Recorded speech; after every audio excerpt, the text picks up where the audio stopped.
Hi, this is János, this is Real World Audio, and now I'm answering Claudio's coffee comment that he asked about on the Buy Me a Coffee site. So thank you, Claudio, for your coffee donation. And basically, he is saying that about driver mounting. So what kind of difference does it make when you mount your driver behind your front buffer or in front of it, or maybe mounting it flush? So what are the differences, and why I am making a point of that for the Lagrange design? And in answer to that is, the short answer is basically when you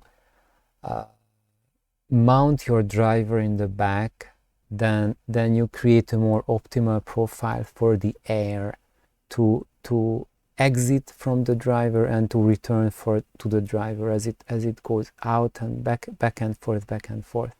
The air just wants to expand out into the room and then contract back into the cone surface. And when the driver is mounted behind the baffle, then it has a more even profile to spread out into the room and then come back.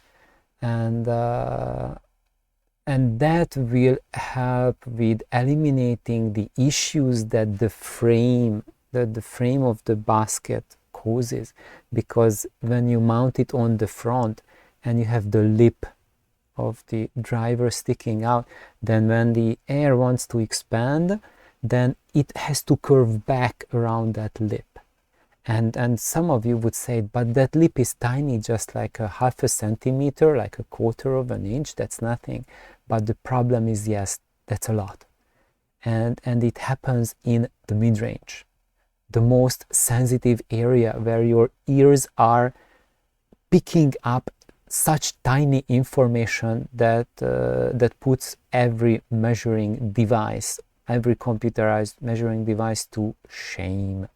And yes, while our hearing is really bad at picking up some of the most basic things that measuring devices can, but when it's an absolutely complex signal, then our ears put to shame the best measuring systems and can easily pick up such tiny issues that are where that basket and the frame and the surround there and all of those ridges and problems that are after your cone. And when you look at the edge of the driver, it's an acoustic mess, and that acoustic mess affects every frequency that belongs to the diameter of the driver where it happens, and it will have problems. And when you mount it in the back of the front baffle, you are making these issues less. And based on your mounting, you can do a better job or you can do a weaker job, but it's always going to be something more balanced, and those issues that are caused by the basket will be much less. And traditionally, companies used to do this mounting, but it demands much more attention from the manufacturer. So that's why, and then also it's harder to maintain. So if the customer blows a driver, then it's much harder to repair a driver that is mounted from the inside than mounted from the front. If it's mounted on the front, you unscrew it, there, change, that's it. So basically, for convenience's sake, the front mounting has been adopted, and but there's also more considerations to it. Is that depending on how you mount your driver, it will load your room differently, and with the back mounting, it will have a higher directivity in the mid-range and the high frequencies, so it means that it will resemble what we call as horn speakers or horn sound more, which means that you are getting more on-axis information from the loudspeakers. So you will be hearing more what your loudspeaker sounds, and you will be hearing less what the room sounds. So there will be less off-axis components reaching reaching out to the room and bouncing off from your room, reaching your ear. So this has the added implication that when you front mount, you will hear more of your room. So if you have an excellent room, then that might be actually a good thing. But if your room has problems, then mounting it back will likely improve a lot the imaging and a lot of things. And that's what people usually notice, that imaging is can be improved, but only at the sweet spot. And when you mount it on the front, then you have more like a 3D imaging, so that you are not as much tied to a sweet spot. You can move around more freely.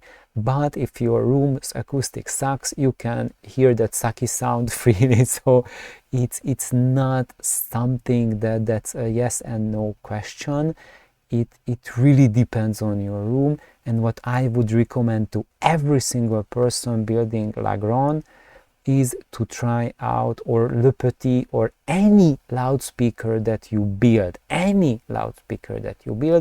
to try out mounting the driver both in the front and in the rear of the front baffle, and listen. And don't just listen for 10 seconds and that's it. Leave it like that for a week and listen to all kinds of music when you are in different moods, so that you have a more general understanding what it does to the sound and how it impacts different genres, different types of recordings. And so give it a go with for 1 week outside, 1 week inside, and then flip it back outside again, because especially if you're doing it at the beginning of a break-in period of a driver, then whichever you will try out as the second will sound much better, because the drivers are breaking in. So that's a good idea to kind of flip-flop, or to make sure that your drivers are broken in before you start doing this experiment. So that's the short of it. And now I also want to share something. And when we go to my channel, these are my videos about horns. So what I did is I just did a search for the word horn on my channel, and I got these 9 videos that comes up. And I think I can recommend all of them to understand more what horns are. And I think this is really important for every audiophile, because how horns behave, it's not just affecting horn speakers. Every loudspeaker that has a cone, basically everything that is not a plasma speaker, that is not a flat panel, has horn properties. And this series is not just about quote-unquote horns, but how loudspeakers load the room, how they produce sound, how the sound is propagating, and what it's doing. And I call this a masterclass series with 4 parts. And this is explaining it not in a textbook fashion, so I'm not giving an overview. So I didn't get a university textbook and was flipping the pages and give you a seminar, but it's something that when I put together my experiences, how would I explain it to someone who never heard about anything about loudspeaker design? How to make it sense, and not about explaining the terms, giving correct technical answers, but giving the concepts to help you understand what's going on. And I call this a masterclass because I'm not at a level where I'm explaining things like a textbook, but this is going beyond that. This is looking at the application and what I gathered by applying those textbooks, and the way I'm using the vocabulary is modified by testing the theory in reality. Because whatever you read in textbooks, and I know I had lots of comments that, yeah, no, that's not the definition, what are you doing? Yes, I'm not going by the definition, because definitions are just the mathematical representation of reality, and those representations were always reproduced by a certain set of experiments, certain set of application. In my case, my application was different from those fine people doing the measurements in the laboratories and applying, you know, their physics knowledge and putting things together for very specified measurement purposes. My purposes are modified, that I am not interested on any of that theory for theory's sake. I'm purely interested in how they can be applied so that I can improve the sound of my system. So this is purely from the audiophiles, from the music lovers angle, how you can make sense of what's going on with loudspeakers. And I'm just looking at this, my goodness, almost 8,000 views, 190 likes. What? Unbelievable. 190 likes. When I started my channel, I didn't think I would get like a totality of 190 likes for all of my videos. And there's this single video, and look at that.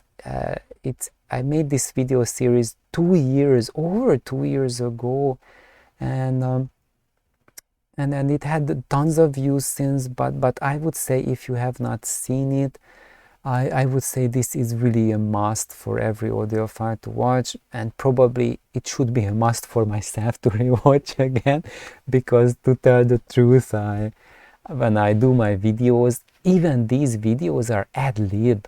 So you see that I had like a PowerPoint base for it, so I had an idea what I want to talk about, like a rough sketch. But I did not have a script for these. I did not prepare in a fashion to have like notes or something. I just put together some slides so that I can, you know, ad-lib based on that. And all of these were ad-lib. And after I'd done these videos, I wasn't doing any cutting, any kind of double checking, or oh, I had a typo there, or just brain fart or something. I should probably just rewatch these and redo them properly with a better updated format. But as you see, they are kind of like really chunky, like half an hour video each. So that would be quite a bit of an undertaking to just redo them with the purpose of elevating the content. So that's it. I hope that will help. Really, like looking at this series, this 4-part horn series, will help a lot to understand and also to give you ideas what is important with that rear mounting. What can you do? And thank you, Claudio, so much for your coffee donation. And good luck with your speaker project, and have a wonderful day. Bye bye.